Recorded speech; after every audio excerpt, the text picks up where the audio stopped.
2시간 전에 마감한 트레이더가 생생하게 전하는 글로벌 마켓 리뷰 델타원입니다. 우리 시장은 콜옵션 감마를 폭발시키면서 대량의 옵션 손절매가 나와서 상승 마감을 했고, 반대로 해외 시장은 유럽도 살짝 조정을 보였는데 미국은 무려 2%대의 하락이 나와서 이것도 뭐야 하실 수 있습니다. 시장이 기간 조정에 들어갔을 가능성이 있지만 아직도 하락으로 꺾였다고 보진 않는데요. 시장 어떻게 보고 있는지 이야기해 보겠습니다. 먼저 아시아 세션 갑니다. 우리 증시는 갭 상승 출발 후 빠르게 콜옵션 환매가 나오면서 315선을 넘어가기 시작했고, 외국인들이 현물만 매수한 게 아니라 오늘은 선물도 매수를 했죠. 그래서 시장을 끌어올리기 시작했습니다. 10시 45분경부터 본격적인 감마 스퀴즈가 발생했는데요. 선물 또한 매도자들이 손절매가 나오면서 레벨업을 하였고, 결국 12시 좀 넘어서 317.05포인트의 신고가를 기록하게 됩니다. 그러나 그렇게 콜옵션 스퀴즈가 나고 나서는 시장이 조심스럽게 흘러내렸어요. 오후 1시에는 일시적으로 315선까지 밀리기도 했는데요. 하지만 외국인들은 이번 옵션 만기까지는 어떻게든 위쪽으로 붙여놓아야 이익이 극대화되는 상황이었죠. 외국인들은 오후 들어서 현물 매수를 더욱 강하게 했고, 마감 동시 효과에만 비차익으로 무려 2천억 원이 현물 매수를 더 질러서 하루에만 현물 매수를 4,100억 넘게 했습니다. 여러 차례 이야기하였듯이 평소에는 현물 매수를 이 정도로 안 하다가 이렇게 만기주의 현물 매수를 강하게 한 것은 파생시장을 이용한 이익 극대화 전략인 것이지 원화가 강세가 돼서 현물 매수를 한다? 이건 아니라고 보고 있습니다. 그렇게 오전에 현 선물 동반 매수를 하면서 시장을 끌고 올라가던 외국인들은 개인이 콜옵션 손절매가 나오는 상황에서 저가에서 풋옵션을 살살 쓸어담기 시작했고, 장마감 현물 동시효과가 끝나자마자 선물 매수분을 빠르게 3천억을 걷어내면서 현 선물 스위칭을 마치게 됩니다. 굳이 현물을 종가 고가로 당기지 않아도 되는데 시총 상위 종목들 쭉 보면 삼성전자, LG에너지솔루션, SK하이닉스 등 대부분의 종목들을 마감 동시효과에 장마감 직전 가격보다 당겨놔서 숏 커버를 더 자극했죠. 그래서 마감 동시 효과에는 어쩔 수 없이 선물 베이시스가 무려 1.6포인트까지 당겨지기도 했는데요. 이렇게 숏 커버가 들어오자 선물 미결제 약정은 1,500계약가량 감소를 했습니다. 이러한 미결 감소는 어떻게 보면 이번 상승 사이클이 내일 옵션 만기를 기점으로 쉬어가는 기간 조정이 장으로 진입할 수 있다는 신호가 되었습니다만, 그렇다고 해서 아직 시장이 꺾였다는 신호는 전혀 보이지 않기 때문에 기존 롱마인드를 바꿀 생각은 없습니다. 우리 시장은 단기적으로 꽤나 빠른 상승을 했기 때문에 기간 조정이 영역에 들어설 가능성이 크지만 이것은 기간 조정일 뿐 하락으로의 전환이라고 볼 수 없는데요. 아래로 열린다면 2320포인트까지 열려있지만 기간 조정으로 그 구간에 도달하게 된다면 또 한 차례 강력한 롱을 지를 자리가 될 것으로 봅니다. 그리고 그 자리까지 점진적으로 조정이 나온다 하더라도 롱마인드는 유지할 계획인데요. 선물 매수는 저 아래 289선부터 끌고 올라온 것, 지금 4분기 내내 한번 밀어볼 계획입니다. 물론 내일이 옵션 만기는 전적으로 개인 투자자들이 옵션 매수 흐름에 따라 결정되겠지만 작은 이벤트로는 시장이 대세를 바꿀 수 없다고 보고 있습니다. 계속 롱 밀어봅니다. 이제 유럽 세션 넘어갈게요.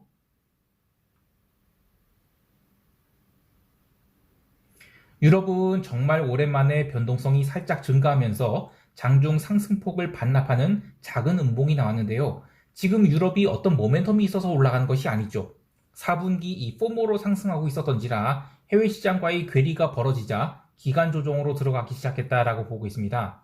유로스탁스 기준 3,700포인트 이상에서 추가 상승 동력을 찾지 못하고 거래량을 줄이면서 기간 조정으로 들어가고 있는데, 이렇게 유럽이 기간 조정에 들어가게 되면 상당히 오랜 기간 동안 기간 조정에 들어가게 되죠.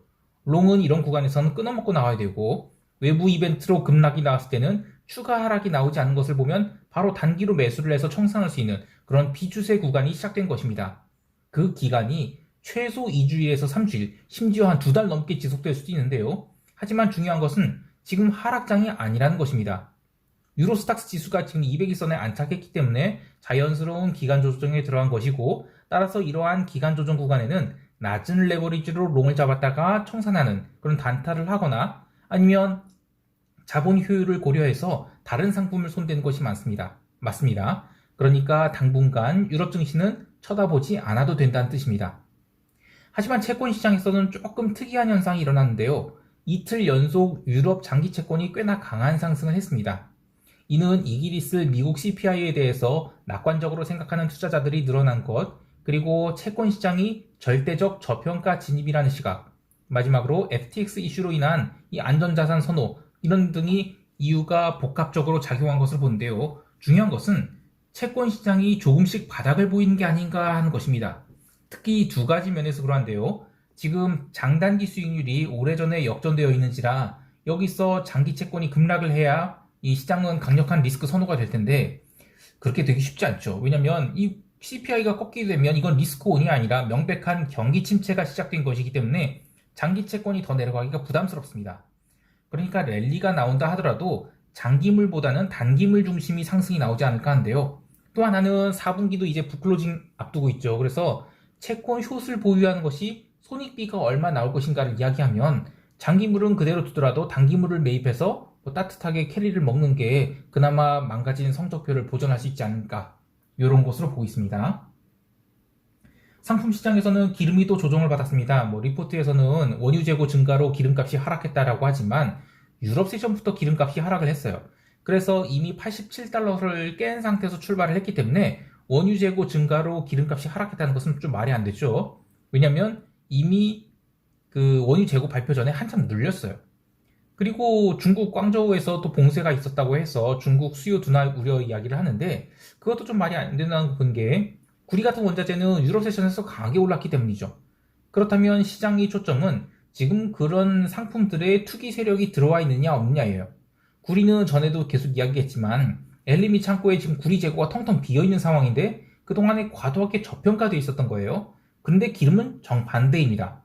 수요 둔화가 명백한데도 오펙 감산 이야기 나오고 생산량 못 따라간다 등등 이런 수요 쪽이 아니라 공급 측면에서의 어떤 쇼티지 문제가 있어서 어떻게든 버티려 하고 있었죠. 그래서 안 빠졌던 건데, 그래서 제가 이제 너 구리를 살래 기름을 살래라고 하면 저는 구리를 사겠다고 했는데 안타깝게도 구리 대신 제가 기름을 샀다가 손절매를 하고 나왔는데 이제 기름 옵션 시장도 지금 만기가 7일밖에 안 남거든요. 그래서 단기 급등이 나올 수는 있어도 추세 상승은 일단 기름은 멈췄다라고 보고 있습니다.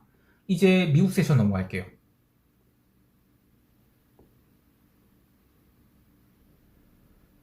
미국 증시는 개장 전부터 나스닥이 마이너스 1%대 눌림으로 출발을 했는데요. 근데 어제의 시장은 이 두 가지 면에서 특이한 점이 있었습니다.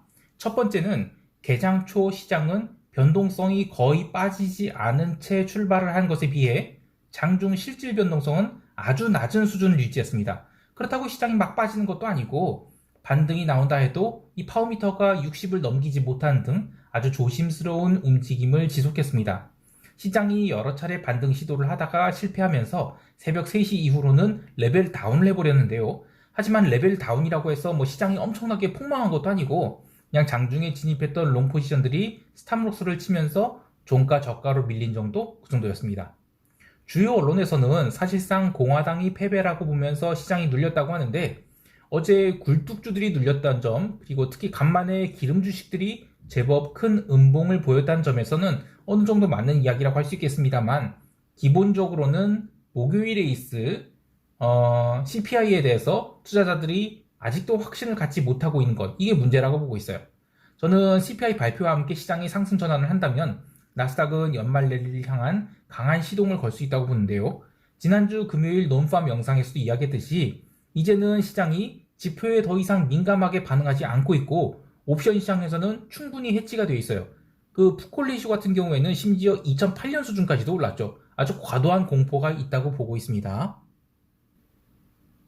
그러나 아쉬운 점도 이야기를 해보죠. 우선 테슬라에 대한 매도세인데요. 테슬라는 어제 하루에만 또 7% 넘는 하락을 하면서 이 170달러대로 들어왔어요. 테슬라의 하락이 머스크의 지분 매도 때문이라고 하지만 이제는 테크 주식에 대한 롱스탑들이 이어지고 있는 게 아닌가, 이런 고민을 하고 있습니다. 사실 그런 것들을 감안한다면 어제 나스닥 하락률은 아주 선방한 것인데요. 나스닥이 2% 넘는 그런 하락을 했지만 갭다운이 마이너스 1%였단 말이에요. 그래서 실제로 하락한 것은 본장에서는 마이너스 1.4%밖에 안 되죠. 그런데 시총 상위 10개 종목만 뽑아도 애플은 마이너스 3% 넘게, 아마존은 마이너스 4% 넘게, 테슬라가 마이너스 7%가 넘게, 엔비디아는 마이너스 5%가 넘게 이렇게 살벌한 하락을 했어요. 물론 그 시총 9위 메타 플랫폼즈가 5% 넘는 반등을 해줬다고 하지만 전체 시장을 보면 시장이 어느 정도는 방어되고 있지 않은가라는 생각을 해요. 즉 총매만 있다면 시장은 반등 시도를 강하게 할 수 있다고 보는데요. 2기 CPI 결과에 관계없이 현물이 종가상으로 아래 꼬리를 만들어주는 식으로 하방 경직도 나타난다면 긴 그림에서의 하락 추세가 어느 정도는 마무리된 게 아닌가라고 생각하고 있습니다. 반면 주봉 저가인 1700포인트를 다시 깨고 종가상으로 1500포인트까지 또는 그 이하로 밀어버린다면 시장은 정말 답이 안 나오는 것이겠죠. 하지만 그런 것을 걱정해서 롱 포지션을 치울 생각은 없는데요. 여전히 변동성은 고평가 상태고 또 다운사이드보다는 업사이드 포텐셜이 더 많다고 보고 있기 때문입니다. 개별 종목을 보면 로빈후드와 코인베이스가 계속 밀리고 있는데 이 FTX 이슈 때문에 밀리고 있다고 하는데 저는 로빈후드의 펀더멘털 자체는 문제가 없다고 보고 있습니다. 로빈후드는 지난번에 일부 이익 실현에 둔 것이 있어서 다시 7달러 부근까지 내려오게 되면 강력하게 로빈후드 추가 매수를 할 계획입니다. 로빈후드는 개인적으로 좀 좋아하는 비즈니스 모델이에요. 그것이 뭐 도덕적인 것을 떠나서요. 근데 7달러를 깨게 된다면 아마 스탑로스는 나올 것 같습니다. 근데 그때는 더 적극적으로 트레이딩 바이를 하도록 하겠습니다. 한 가지 우려가 되는 부분이 있다면 어제 그동안 강세를 보였던 금융주나 굴뚝 주식들 그리고 기름 주식이 제법 의미 있는 음봉을 맞았어요. 이거 조금 불편한 모습인데 4분기에 벌써 포지션 이익 고정이 시작된 것인지 아니면 CPI를 앞두고 일시적으로 리스크 오프가 나온 것인지 이건 좀 봐야 되겠습니다만 아직까지는 추세가 무너졌다고 보진 않아요. 다만 이 4분기의 나머지 기간들이 점점 줄어들고 있죠. 지금 뭐 사실 다다음 주부터는 이제 클로징 들어가는데 그런다면 과연 빅테크가 얼마나 튀어오를 수 있을 것인가 그게 좀 고민돼요. 만약에 이제 빅테크가 반발 매수로 튀어오른 동안 이들 굴뚝 주식들이 밀리지 않고 쉬어가면서 키 맞추기를 한다면 그나마 낫겠지만 빅테크도 폭망하고 굴뚝도 같이 망한다면 시장은 크게 하락을 하겠죠. 근데 이거는 저는 시장을 지나치게 비관하고 있다고 봅니다. 그건 아니라고 보고요. 어쨌든 시장 총평하면서 대응 전략 이야기할게요.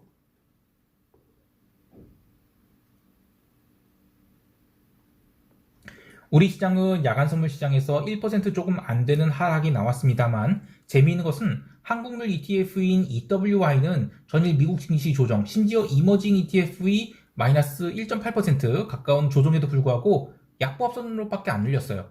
아직 우리 시장에 대한 매수세가 끊기지 않았다고 볼 수 있습니다. 그러나 목요일은 옵션 만기이고 시초가의 갭 다운이 나온다면 단기 반등이 강하게 나올 수 있다고 보는데요. 첫 번째 관전 포인트는 개인이 외가격 옵션을 어디에 베팅할 것인가입니다. 갭 다운이 어중간하게 나온다면 콜옵션에 베팅할 것이고 반등이 나오기 시작한다면 풋옵션에 베팅할 것인데 이렇게 갭 다운이 나온 다음 반등이 나오면 양매도장 될 가능성이 높아요. 특히 오후장에 눌림이 나오게 된다면 개인들이 콜옵션에 그대로 물릴 가능성이 큰데 그러면 좀 눌림으로 마감하지 않을까 합니다. 따라서 초반이 갭다운은 그냥 보내되 오후장에 하락이 나온다면 적극적으로 차월물 풋옵션 매도를 쌓도록 하겠습니다. 물론 지금 저는 콜 매도가 좀 많아요. 선물 매수가 있지만 그걸 방어하기 위해서 차월물 콜 매도를 많이 했는데 그것에 대해서 풋 매도를 같이 치겠다는 것입니다. 기간 조정이 저는 일주일 정도 이어질 것으로 보는데 계속 롱 포지션 유지할 계획입니다. 해외 시장에 대해서는 S&P 롱 계속 유지하고 있어요. 전일 3770포인트에서 추가 매수를 했고 가격적으로는 손절매를 하기 애매한 상황이라서 들고 있는데 CPI 발표와 함께 시장이 오르게 된다면 본장 개장하고 한 30분 정도는 숏 커버가 나올 수 있다고 봐요. 그때까지는 기다렸다가 일부 이익 실현을 하고 반대로 시장이 눌리게 된다. 그러면 본장 개장 전에 바닥을 확인하고 추가 매수를 해서 롱 포지션을 강화할 계획입니다. 물론 개별 종목은 더 봐야 되겠지만 여기서 숏으로 돌릴 생각은 없고 단지 V 반등이 나오느냐 아니면 점진적 상승이 시작되느냐 이 두 가지만 보도록 하겠습니다. 그리고 채권 시장을 잘 지켜볼 텐데요. 채권 시장도 지금 주봉상 수렴이 거의 다 끝났죠. 근데 이번 주까지는 아닌 것 같고 11월 마지막 주 정도가 되면 강한 방향성을 줄 것으로 봐요. 이번 CPI 발표에는 채권 시장 방향성이 나온다 하더라도 일시적일 것으로 보는데 단기물 중심이 눌림이 나오면 그 매수를 할 것이고 하지만 상승이 나온다면 따라가서 매수하지는 않을 것입니다. 시장이 본격적인 방향성이 나올 때까지는 조금 더 시간이 필요해 보입니다. 오늘 하루도 성공 투자하시길 바라고요. 이상 델타원이었습니다. 감사합니다.